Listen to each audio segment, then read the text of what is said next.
Alrighty guys, well, good morning. Back out here at this long road. I mean, as you can see, making progress. I have not been recording much of this because it's literally just going from the quarry to here, spreading the what I can with the dump truck, and then getting the 850 on it and spreading it out. I mean, as you can see, it's just, it goes here and curves and goes all the way up by that other house. But I'm just making my way down here. I'm actually almost done. I'm guessing probably 2 or 3 more loads, probably 3 more loads, because I'm only able to go where you can see where my cut stops at. That's as far as I can go, because there's a bunch of trusses and everything laying out there, and the framers and stuff need that room, so there's no sense in me trying to do anything there. So anyway, I'm going to set you up here. We're just going to spread what we can out with the truck, and I'll hop on a dozer and we'll spread this out, and then it'll be back to the quarry again.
Alrighty guys, well, as of right now, I'm done.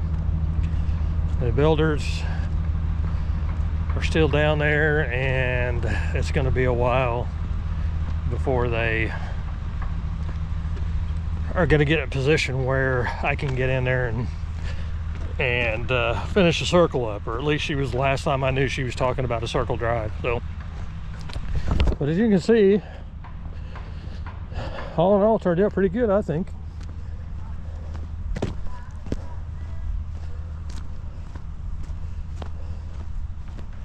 I mean,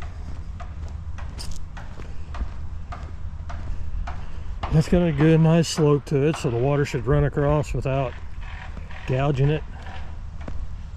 And then you can see I stopped down in there, and that way they can, because there's trusses sitting there, the trailer's sitting there, the sky lift's sitting there. And so, I mean, there's just no sense in trying to do anything else right now until they get to a point where they're kind of out of the way. So I imagine what we'll do is we're gonna hold off and give it a little while, and like I said, I can always come back and we'll resume. We'll whip that circle out and kind of go from there. But approximately, well, nearly 40 loads in here. So I don't know what the tonnage is right now. Averaging between 15 and 16 ton per load. Kind of give you an idea, but she spent some money, but you know, it's spend now or spend later. If we didn't do it like we did, then there's just a lot of options, or not options, but there's just a lot of potential for issues. Our options were kind of minimal. It was either haul gravel or find some clay and get some clay in here, but it's got to be a certain kind of clay. I mean, there's a relatively big clay pile down there by the front of the house, but that clay is that type that as it gets wet, it kind of falls apart and gets squishy, and you definitely don't want that under a road, or at least I don't. This upper portion from the gate to right here, about right to the back of the truck, 16 foot wide, because apparently she is going to be selling off some lots in here and wanted it wide enough where 2 vehicles could pass. 16 foot at a foot deep, because that ground was really soft. I mean, that kind of tells you. I did narrow it down to about 9.5 foot. It started transitioning down through here, but as it went down, it got down to about 9.5 foot. If you get any narrower than that, as I mentioned before, some guys will do 8 foot. By the time you get a big truck in here, you're pushing each side of the driveway down, and it just rounds the driveway down. And so I always try to convince folks to do it at least 9 foot, preferably 10. That gives you some leeway on either side. A little more expensive, but it's, you know, it always works out better. So everything pretty straight. I'm pretty happy. Right up there, up in there, there's a soft spot, and that soft spot was because we had gotten that rain on a Saturday night. Monday morning I come back, started putting gravel in, and as I put the material down, put the gravel in, started backing in on top of it, I felt right away that I had to wait. So I opted to give it a couple days for it to dry up, and I'm glad I did. And there's no more soft spots. And that spot's firming up. It had just had a lot of traffic over it there for a while, and so it's firming up. And I did dump some more rock. It had a bit of a low spot there, so I did dump some more rock in there. And here in just a second, I'm gonna run the truck up there and make some passes over to kind of compact it in a little bit, and then we'll just kind of go from there. These dirt piles we're just gonna leave for now, unless she wants me to move them, but that dirt could be used around the house. It's a really good topsoil, actually. It can be used around the house. There's some of that's a sod that I scraped off. It's junk, so we'll let it sit there. And then when it comes time, this ditch, electric ditch right through here, you know, we get a good solid rain, it's gonna sink. So that's kind of why I just kind of left this crap here outside. We'll put it back over it and compact it in later. Anyway, well, not much recording on this one, but it was just all repetitive, and I didn't see a sense in just continually showing you the same thing. So anyway, I'm gonna get out of here and go home. Appreciate you guys. Don't forget to like and subscribe, leave comments, ring that notification bell, and that way you know when I post new videos. Follow me on Instagram, DirtDaddy953. I'll have some pictures and stuff on there. So anyway, guys, I'm out of here, and as always, I appreciate you.